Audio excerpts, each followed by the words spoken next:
Fairies, stop making sexy emoji cuts. I make emoji cuts, but girls, but they're not sexy, just medium sexy, like this sexy.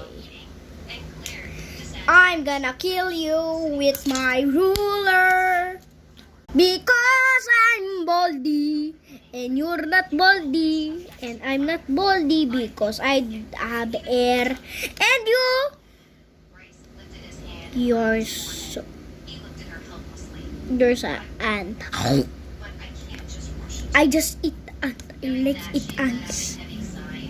So do not green screen my videos. Okay, green screen kids.